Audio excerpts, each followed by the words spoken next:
Alors dans cette deuxième partie, on va voir encore d'autres secrets qui permettent de transformer des commerciaux B2B en super commerciaux. Alors le numéro 3, c'est de mettre de la psychologie dans son management.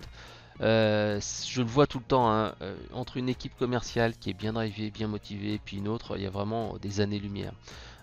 Dans beaucoup de boîtes, en fait, le travail est perçu comme une obligation pour gagner un salaire.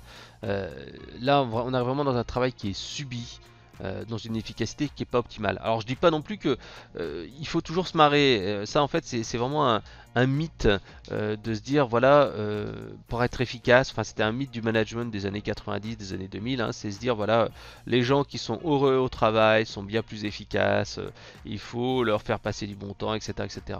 Et on voit un petit peu ce truc-là arriver de nos jours avec le Chief Happiness Officer, avec la personne en fait qui est là pour mettre entre guillemets une bonne ambiance. Sauf que c'est pas ça en fait son boulot, parce que mettre une bonne ambiance, c'est pas ce qui va donner le maximum d'efficacité. Il faut aller dans l'optimisation et certes faire en sorte que les gens passent du bon temps, que ça soit pas subi, ou en tout cas que ça soit pas autoritaire, mais il faut pas non plus que ça soit le laisser faire.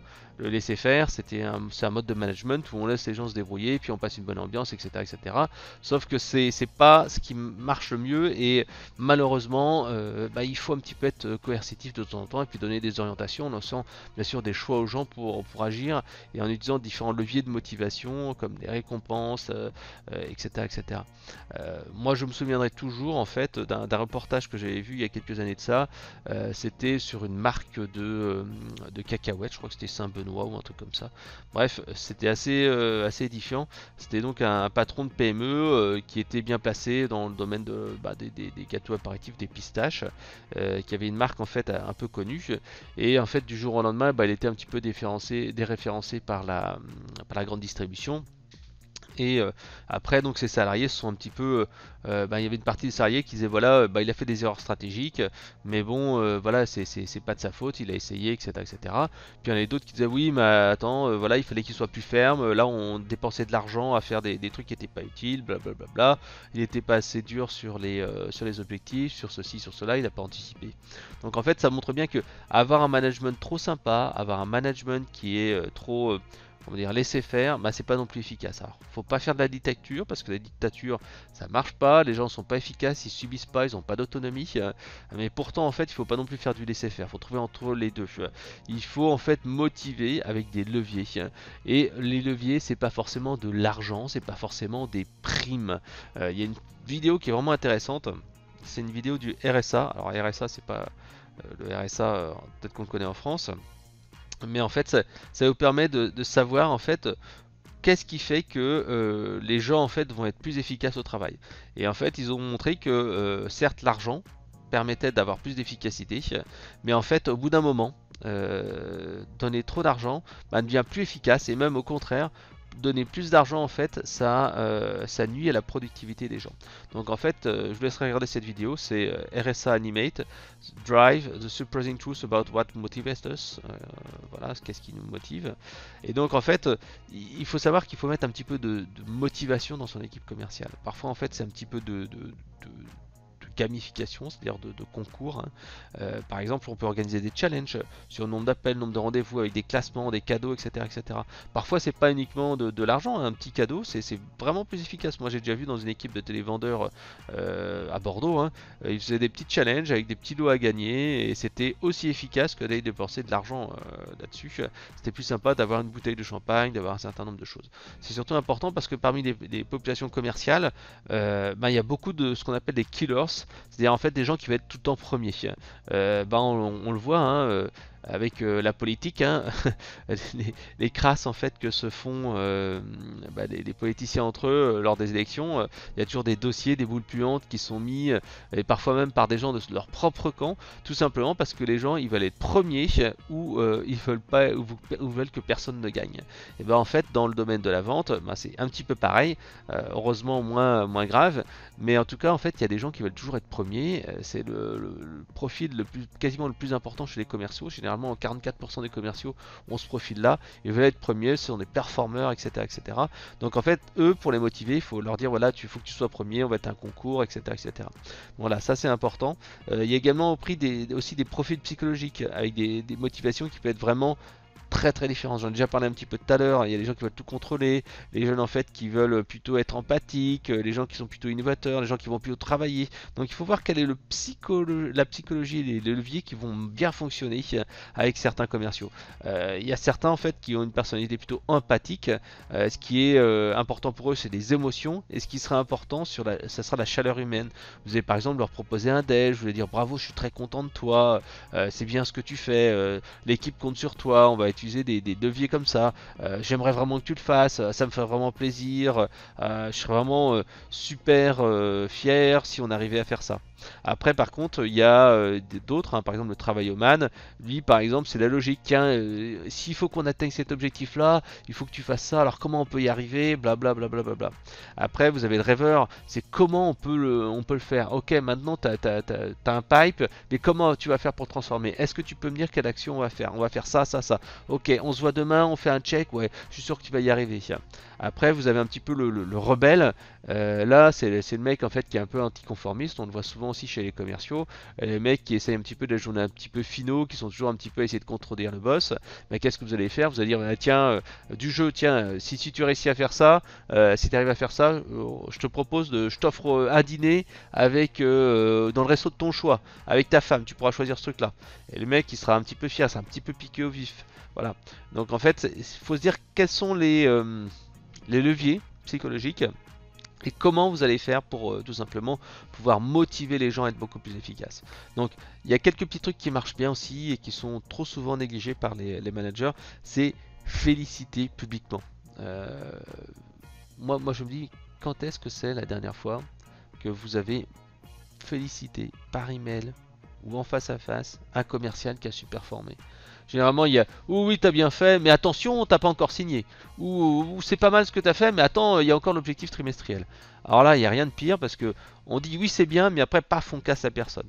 Alors, ça se justifie par le fait qu'on se dit, mais si on félicite trop, après le commercial va demander une augmentation, etc., etc., ou une prime. Mais non, c'est pas comme ça. En fait, il faut véritablement féliciter de temps en temps. Il y a beaucoup de gens qui fonctionnent comme ça à l'émotion. Moi, j'ai une ou deux collègues qui fonctionnent qu'à l'émotion. On le voit, c'est l'émotion, c'est leur boulot, ils sont super impliqués, etc., etc. Et pour eux, en fait, une félicitation, ça compte. Et cette félicitation peut être vraiment de manière individuelle. Bravo, tiens, on va déjeuner ensemble parce que je voulais te féliciter, parce que c'est ça. Et aussi féliciter tout le monde devant son équipe en disant bravo, vous avez fait un truc, c'est top. Et c'est surtout éviter derrière de casser en disant mais ceci, mais cela. Féliciter. Moi, en fait, ça m'est déjà arrivé quand je manageais un assistant. Des fois, il y avait des trucs qui n'étaient pas parfaits. Et pourtant, c'était parfait à 95%. Et des fois, je lui disais ok, je laisse tomber ces 95, ces 5% en fait là, et je le félicite. Je dis ouais, c'est parfait ce que tu as fait, c'est vraiment top, bravo, j'ai rien à redire. Or, j'ai un petit truc à redire, j'ai une virgule, un machin, mais je ne le disais pas. Je ne le disais pas, c'est important parce qu'autrement, le mec, c'est bien, mais il y a ça. Ouais, c'est comme à l'école, on te félicite, mais on te retire la récompense juste derrière. Donc c'est vraiment important de féliciter et féliciter fort. Fêter les petites victoires. Il y a un dossier qui vient d'être signé, il y a un anniversaire qui vient d'être fait. Ça, c'est important. Dans pas mal de boîtes, je vois encore des managers qui font pas le tour des collègues. Ils arrivent le matin, bonjour tout le monde, allez hop, et ils s'enferment dans leur bureau et c'est parti. On passe des coups de fil, on fait ceci et cela. Or, en fait, ces small talk sont vraiment importants. C'est aller serrer la main, faire la bise, c'est dire comment ça va, c'est fêter les anniversaires, c'est signer des gros dossiers, etc., etc. Ces petites attentions montrent en fait qu'on n'est pas des robots, qu'on n'est pas des machines, mais qu'on est des hommes. Ça, c'est vraiment important. Voilà. Alors, il faut également aussi avoir une mentalité qui fait que le problème ou l'erreur permet de progresser. En fait, j'ai vu dans quelques boîtes, en fait, les gens qui faisaient une erreur, ils avaient la trouille. Ils disaient ouais merde, alors, je vais me faire engueuler, ils cherchent à cacher leur erreur, etc., etc. Puis on se concentre sur l'erreur, ah là ça marche pas, et puis comment on va faire, etc., etc. Non, ce qu'il faut faire, c'est dire ok, c'est une erreur, comment on va faire pour ne pas y arriver, et comment on va pouvoir progresser. Et surtout trouver la solution. Moi je le disais souvent, ce qui m'intéresse pas c'est qui a fait l'erreur, mais c'est comment on va pouvoir le résoudre le plus rapidement possible pour ensuite essayer de ne plus le refaire. C'est ça qui est important, c'est ça qui fait la différence. Voilà, donc votre plan d'action il est simple, hein. Mettez en place un concours auprès de vos commerciaux, par exemple sur le nombre de rendez-vous faits, les démonstrations, etc. etc. Et soyez en phase avec vos objectifs commerciaux. Voilà. Deuxième chose, identifiez le profil de vos commerciaux et les leviers sur lesquels ils fonctionnent. Est-ce que c'est l'argent? Est-ce que c'est la reconnaissance? Parfois, en fait, moi j'ai connu quelques commerciaux où ils disaient moi ce qui m'intéresse c'est ma prime, c'est de l'argent, c'est du fric, ça m'intéresse pas d'avoir autre chose. Voilà. Alors, un autre point aussi, ça aussi je l'ai vu dans quelques entreprises, un commercial doit croire en son produit. Si un commercial il n'est pas convaincu, tout simplement il ne sera pas à 100%. Si le commercial se dit ouais mais mon produit est pas terrible ou ceci cela, il va pas chercher à rendre service, il va pas avoir confiance dans son offre, il va pas se dire mais il faut que je me batte, il faut que j'y aille parce que je vais vraiment aider le client. Ça c'est vraiment, ça se perçoit à la fois dans la persévérance, ça se perçoit dans la manière dont on présente le produit, etc. Et cette confiance là dans le produit, elle se s'impose pas. Moi j'ai vu aussi dans certaines boîtes avec des produits qui étaient pas terribles qu'on me demandait de vendre et j'étais obligé de faire en sorte que j'étais le plus motivé et de dire mais attendez le client il a rien du tout pour l'instant, il n'a pas de produit, là ce qu'on lui apporte c'est pas forcément la meilleure solution, c'est pas le meilleur truc mais de toute façon c'est mieux ce qu'il a. Pour l'instant il n'a rien du tout, il est avec des outils qui lui permettent pas de faire ceci cela et il perd du temps. Donc nous ce qu'on va faire, on va déjà faire ça. Si il a déjà ça, il va déjà gagner du temps et de l'argent. Qu'est-ce que vous en pensez? Donc là en fait on impose presque mais on essaie de gagner ça. Donc comment on fait pour gagner encore plus? On met en fait un cercle vertueux en place. Ce cercle vertueux c'est par exemple diffuser des témoignages de clients satisfaits. Pourquoi le produit est intéressant, pourquoi il est utile, etc. etc. C'est former les produits et si possible utilisez en interne votre propre produit, vous serez les meilleurs commerciaux. Ensuite, ce qui est important également, c'est organiser une journée annuelle avec vos clients. Souvent en fait, les gens qui viennent là, bon, ils vont pas cracher dans la soupe à moins d'être vraiment mécontents. Donc laissez-les discuter avec eux, ce sont vraiment souvent vos meilleurs commerciaux parce que les clients vont discuter les uns avec les autres et ça vous permettra de faire de l'upsell, du cross-sell sur des produits. Et bien sûr, l'enquête de satisfaction, ça c'est vraiment essentiel aussi pour savoir les clients qui sont contents, pas contents, et éviter de laisser partir des gens qui disent rien parce que ils ont acheté il y a 1 an, 2 ans, 3 ans, mais ils sont pas contents, ça merdouille un peu, mais comme on leur a pas demandé, ils savent pas trop comment l'utiliser, ils ont pas vu les dernières versions, ils n'ont pas été formés, blablabla, et donc ils se disent mais ce produit là c'est de la merde. Alors qu'en fait avec un petit peu d'amélioration, etc., finalement c'est peut-être un bon produit. Voilà. Alors il faut pas non plus tomber dans l'excès inverse. Ça, je l'ai vu aussi dans certaines boîtes, c'est essayer de vendre à tout le monde. Et ça, en fait, c'est une erreur mortelle parce que on va se concentrer sur des dossiers qui valent pas le coup. Moi, j'ai déjà vu, je vendais des produits qui étaient pour les grandes entreprises et les très grosses PME, et on vendait à des entreprises qui étaient 10-20 salariés. Mais je disais, mais attends, là, on va dans le mur, là, 7 users, 7 utilisateurs à cette boîte-là, avec 1 jour de formation, mais je suis sûr que ça va aller dans le mur parce que le client il aura besoin de spécificité, il aura besoin de ceci, besoin de cela, et on va aller dans le mur. Et qu'est-ce qui se passait? 3 mois plus tard, on allait dans le mur parce que le client il n'avait pas les moyens, parce que le client il pensait qu'il allait pouvoir se débrouiller uniquement avec ça, et voilà. Boum, client insatisfait, on a perdu du temps après à régler le litige, en amont on avait perdu du temps à faire la vente. Donc qu'est-ce qu'il faut faire? En fait il faut se dire ok, où est ma cible, où je suis légitime et où je ne suis pas. Alors en fait en termes marketing on va parler de plusieurs éléments. Le premier en fait c'est ce qu'on appelle le sweet spot. Alors le sweet spot qu'est-ce que c'est? C'est en français on dirait un petit peu le pot de miel, c'est là où on se gave quoi. C'est à dire que non seulement on fait plaisir au client avec un super produit qui est adapté à ses besoins et à son budget, mais en plus nous on fait beaucoup d'argent. Le sweet spot c'est vraiment ça, c'est le cœur du cœur de cible. C'est-à-dire que ce sont vraiment là où on est hyper légitime, que le produit est génial. Par exemple, je sais pas, je vends un produit d'enquête, je mets qui est super personnalisable, super évolué avec plein de règles, machin, mais qui est très cher, qui se met en place et qui se fine-tune avec vraiment du temps. Et tout simplement, moi, mon sweet spot, vraiment mon cœur de cible, ce sont ces gens-là. Voilà, c'est des gens qui sont dans le CAC 40, qui ont des moyens, qui veulent ceci, etc., etc. Après, on a ce qu'on appelle le cœur de cible. Le cœur de cible, c'est un petit peu élargi, c'est les clients auxquels mon produit correspond et où ils seront contents, etc. Donc c'est des gens qui sont un petit peu plus larges en termes de cible.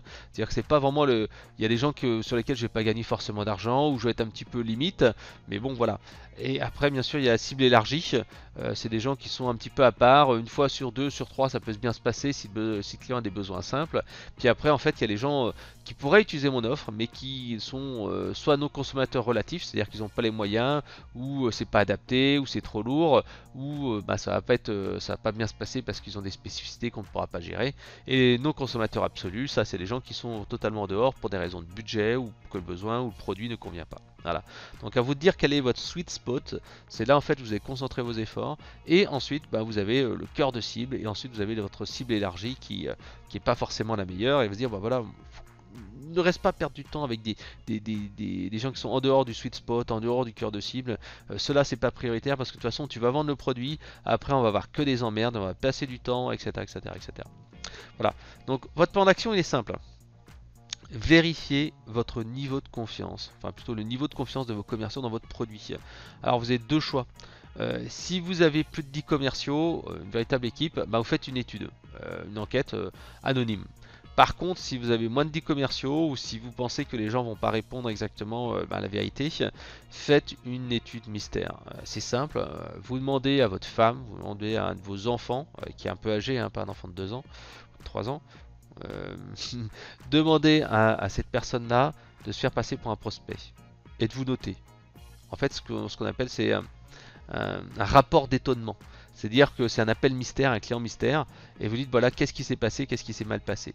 Et là, il appelle 2-3 personnes, il se fait passer pour un client, il appelle au téléphone, et voilà, vous verrez tout de suite le degré d'implication de vos commerciaux. En posant des questions simples, pourquoi je devrais commander chez vous? J'ai l'impression que vous me récitez un discours, je suis pas convaincu. Est-ce que vous êtes sûr vraiment que votre produit correspond à mon besoin? Est-ce que vous pouvez me citer des clients ou des choses comme ça? Et là tout de suite vous allez voir un peu la réaction du client. Est-ce que vous l'utilisez en interne votre produit? Et là vous allez voir la réaction du commercial. Voilà, vous verrez au niveau de votre commercial, est-ce qu'il croit en produit ou pas? Et là c'est quelque chose qui n'est pas palpable, c'est quelque chose qui est vraiment psychologique, mais ça se voit en fait. Est-ce qu'on croit au produit?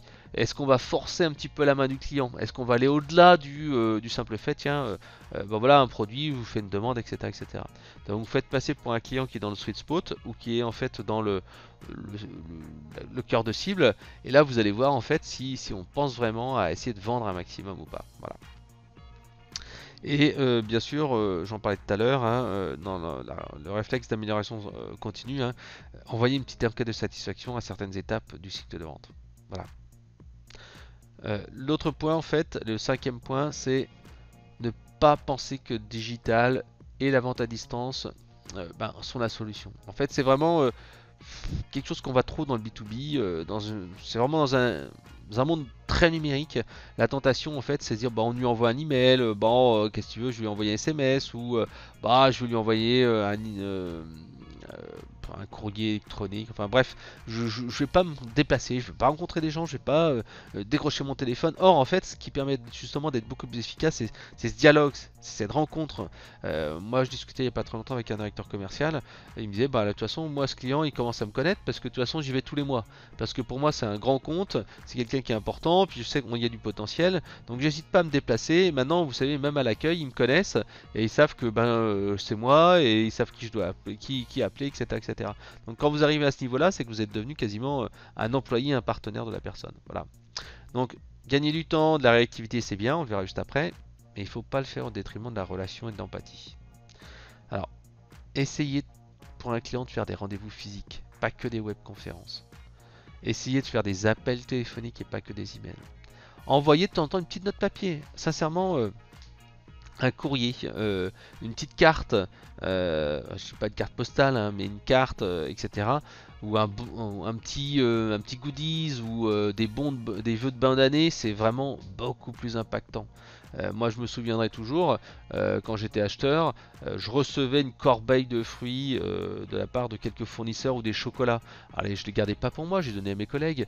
Mais en fait, à chaque fois, les gens disaient ah oui, c'est quel fournisseur? Ah oui, ils sont vachement sympas, etc. Et après, la personne me disait alors vous avez bien reçu, mais enfin pas avec ce temps-là, mais alors vous avez bien reçu les chocolats? J'espère que vous ont fait plaisir. Oui, oui. Et forcément, là, on est pris dans un étau entre guillemets. On a un cadeau, c'est ce qu'on voyait un petit peu au début de la vidéo, dans la première partie, cet aspect cadeau, quoi. Alors après, ça veut pas dire qu'il faut tout jeter à la poubelle, on ne doit pas jeter le bébé avec l'eau du bain.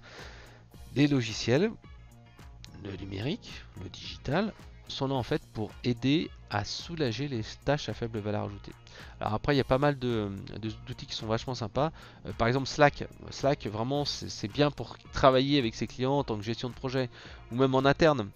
Facebook Place, Workplace, hein, Facebook Workplace, c'est l'ancien, c'est le nouveau réseau social d'entreprise de Facebook qui est en utilisé en interne, qui permet de mieux collaborer. Alors Slack permet d'utiliser donc un outil collaboratif en interne et externe qui est vraiment très sympa.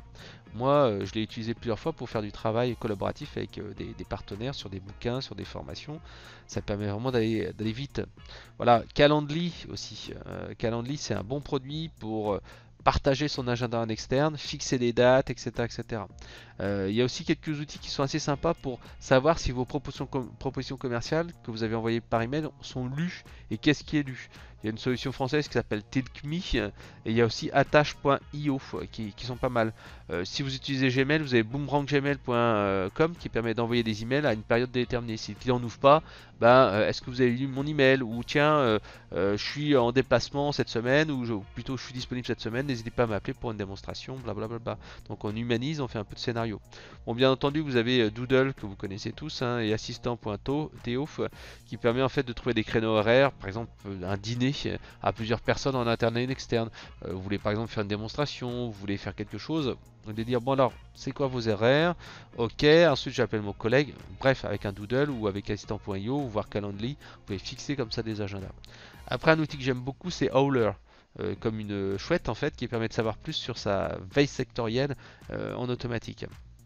Bien entendu, vous avez Evernote avec son petit scanner de carte de visite intégré qui permet donc de prendre une carte de visite, de la scanner et ça crée des contacts dans le smartphone. Ça, c'est vraiment bien fait. Autrement, vous avez Zapier qui est vraiment sympa pour relayer automatiquement des actualités d'un blog sur LinkedIn, Facebook, Viadeo, etc. En solution d'emailing, vous avez une petite solution qui s'appelle Yesware qui permet en fait de faire de l'email comportemental et d'email automatisé avec des scénarios pour les commerciaux, qui est assez sympa. Également, vous avez WiseStamp qui est un outil en fait de signature d'email automatique où en fait ça coûte quoi, 5 euros par mois ou 10 euros par mois, un truc comme ça. Et en fait, vous avez une signature qui est assez jolie dans laquelle vous pouvez ajouter des promotions, des publicités, c'est pas mal fait. Au niveau des visioconférences, comme je disais, c'est pas la panacée, mais ça permet de faire un premier contact. Hein. Vous avez join.me, vous avez Skype pour la visioconférence, et puis pour les notes, hein, n'hésitez pas. OneNote, Trello, Evernote, qui sont vraiment pratiques. Et pourquoi pas, si vous avez une tablette, une Surface Pro, un truc comme ça, pour prendre des notes aussi, si vous voulez tout noter en fait, et vous avez une bonne écriture. Voilà, donc votre plan d'action il est simple, demandez à vos commerciaux combien d'interactions physiques ils ont fait le mois dernier. Et si nécessaire, vous allez les inciter, les forcer à avoir plus d'interactions physiques sur leurs dossiers clés. Alors pas sur tous les dossiers parce qu'on ne peut pas se disperser non plus, mais sur quelques rendez-vous, sur quelques appels, essayez de favoriser ça, ça marchera tout de suite mieux et ça donnera un meilleur taux de concrétisation. Et puis bon, après aussi, regardez comment vous pouvez éliminer le temps qui perdent, hein, les actions qui mettent du temps à faire, tout ce qui est rapport d'activité, tout ce qui est sous-traitance, automatisation logicielle, qu'est-ce qui leur prend du temps, et là vous allez pouvoir voir comment vous pouvez le faire. Par exemple, vous avez pas mal d'outils maintenant qui permettent de scanner des notes de frais et ensuite après c'est traité par la compta directement, ils ont juste un petit truc à faire avec leur téléphone, ça fait gagner vraiment un temps fou et c'est pas les 3 jours enfin les 3 jours, on va dire les 3 heures par semaine ou par mois que le commercial passe à faire ses notes des frais au bureau, il doit les dicter, ensuite il doit les scanner, bref, ce truc là il peut être automatisé avec une photo qu'on prend depuis son smartphone et après on met ça directement dans une feuille. Voilà.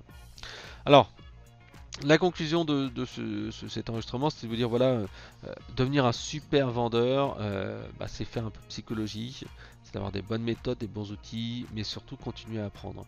Et devenir un bon vendeur n'est pas une destination, mais un voyage. Tout simplement parce que la vente évolue beaucoup, il faut se former, il faut se remettre en question, il faut écouter ses clients.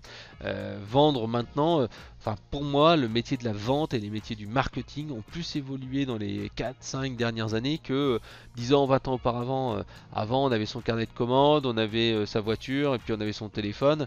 Et voilà, maintenant, en fait, il y a tellement d'outils qui permettent de gagner du temps, gagner en efficacité.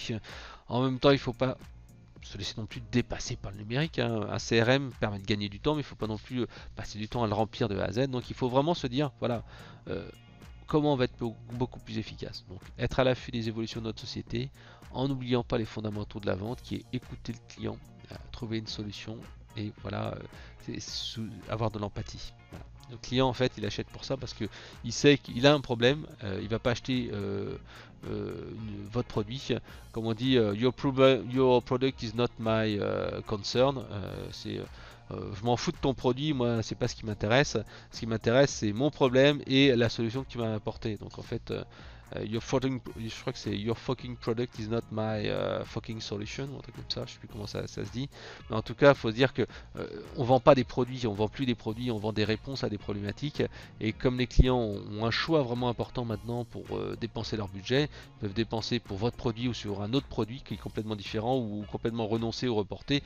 Il faut justifier pourquoi, expliquer pourquoi et motiver la personne à commander chez vous plutôt qu'un autre. Et aussi commander votre produit plutôt que d'aller dépenser son argent ailleurs. Voilà. Donc à vous de jouer maintenant. C'était 5 conseils pour transformer vos commerciaux B2B en super vendeurs. À vous de jouer.